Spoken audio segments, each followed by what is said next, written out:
If you have been doom scrolling, overworking, buying things you don't need, snapping at people, and feeling like you can't slow down, even when you are exhausted, listen carefully. That may not be self sabotage. That may be fight or flight. And the reason this matters is that fight or flight does not always look dramatic.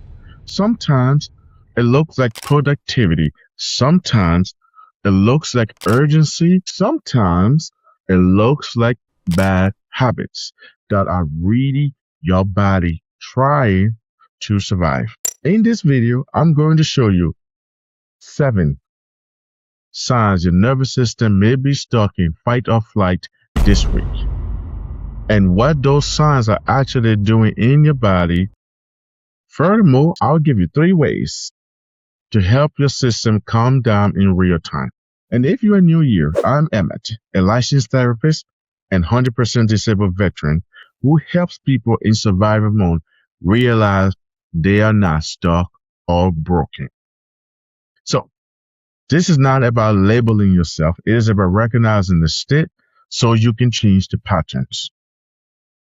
Very quickly, fight or flight is your body mobilization response. It is what happens when your system thinks something needs to be handled, escaped, controlled, solved, or outrun. That means you can be physically safe and still feel internally pressured, restless, reactive, or unable to stop. So, as you listen, don't ask, what's wrong with me? Ask, which of these patterns has been running this week? The first sign is false urgency. Everything feels like it matters right now. You need to reply now, fix it now, clean it now, figure it out now, finish one more thing before you can rest. When your nervous system is mobilized, it pushes you towards speed. It treats delay like danger, so even ordinary tasks starts to feel loaded. A lot of people confuse this with being productive. But productivity has direction, activation has pressure. So pause and ask, what actually needs my attention in the next 10 minutes? Not today, not this week, just the next 10 minutes. The second sign is doom scrolling. Not just scrolling because you are tired, scrolling because your body is looking for resolution. One more update, one more answer, one more thing you probably or you should probably know. This is what threat scanning looks like in modern life. Your system is searching for control through information, but information does not always create safety. Sometimes it just gives your body more response to stay activated. That's why you can spend 30 minutes on your phone and feels worse, not better. Ask yourself, am I looking for information right now, or am I looking for relief? Because those are not the same thing. The third sign is overconsumption. You read more, you watch more, save more, research more, learn more, but you don't move anywhere. You are running in place. And then you tell yourself, you are getting ready. You tell yourself you just need a little more clarity. But underneath that, your body may be staying activated through input. This is what we call analysis paralysis. And this is especially common in high-functioning people. Survival mode doesn't always look messy. Sometimes it looks informed, prepared, and endlessly working on it. In the military, we call this busy work. But if nothing ever resolves into actions, you are not getting safer. You are just staying busy inside the loop.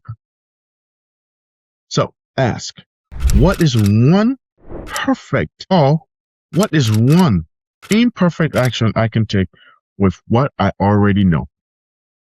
The fourth sign is that rest feels uncomfortable, guilty, or almost unsafe. You sit down to relax and your body doesn't settle. It gets louder. You grab your phone.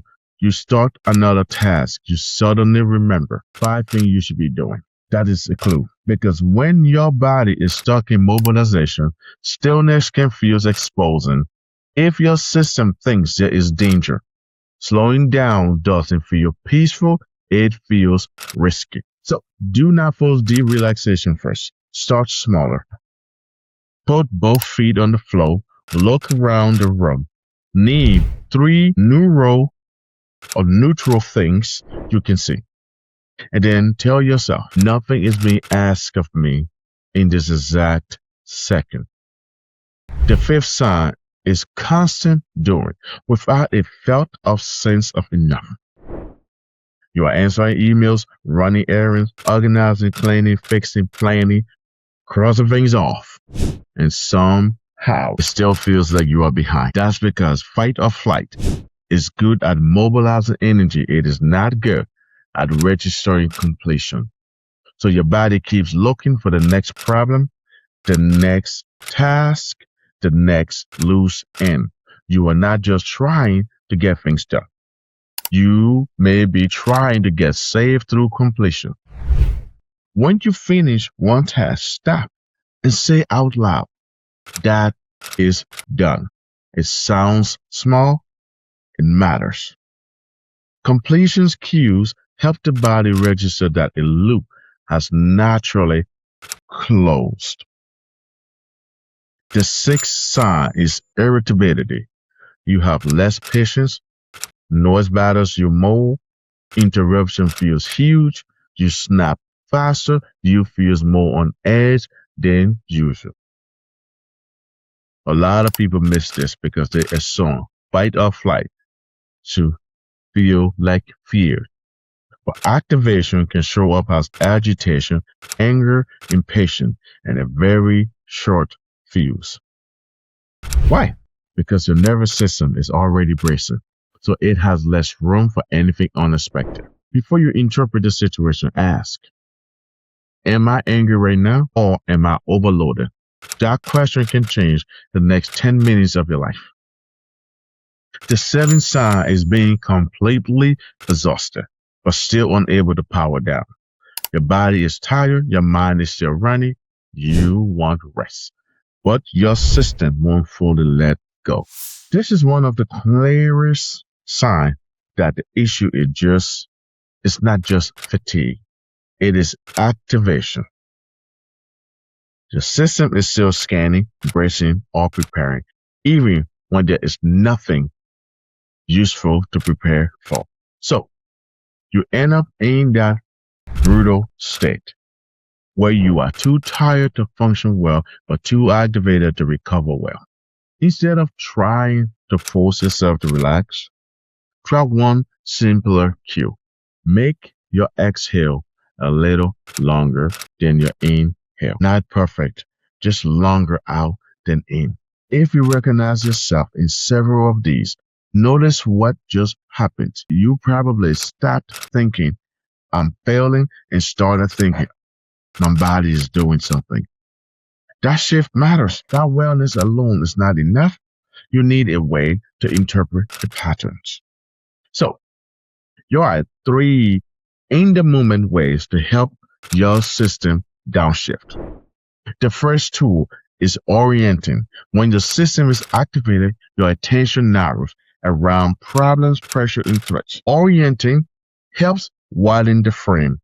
Slowly look around the room. Let your eyes land on a few neutral or pleasant things. A plant, a window, a lamp, a blanket, a color you like. I got a lot of window over here.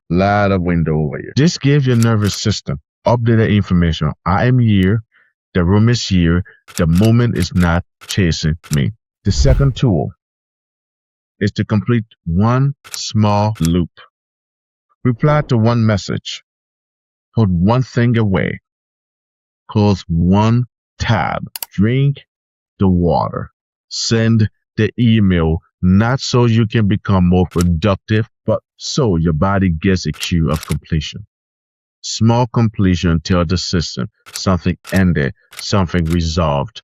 You can calm down a little Now, the third tool is to lengthen the exhale. Inhale normally, then exhale a little longer than you inhale. So, like this. Me, it's like deflating a balloon. Okay? You inhale through your nose, you exhale through your mouth like you're blowing candle out. The idea is to breathe from your diaphragm, your stomach, your gut, and let all the air out. That's it. You do not need a complicated breathing exercise. You do not need to perform calmness. You are just giving your body a signal that mobilization can begin to soften. Try 3 rounds. Inhale for 4, exhale for 6, or inhale for 3, exhale for 4. The exact number matters less than the message. I want to be very clear here. If you have been calling yourself lazy, obsessive, dramatic, undisciplined, or too much,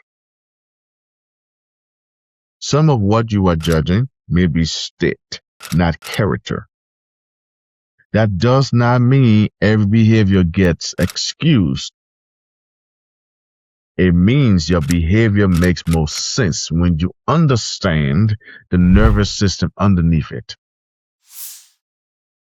When you can say, this is activation, instead of, this is just who I am, you create choice, and choice is usually the first thing survival mode takes away. So, if this week has felt like doom scrolling, urgency, overconsumption, irritability, or being tired but unable to stop, starts with recognition, not shame. Ask yourself, what is my body trying to do right now? And then give it a better cue. Comment below with the sign you recognize first. And if you want to follow up, I can do another video on what freeze look like when it has procrastination, numbness, brain fog, and shutdown, all uncomfortable. Click on this next video up here to continue to grow.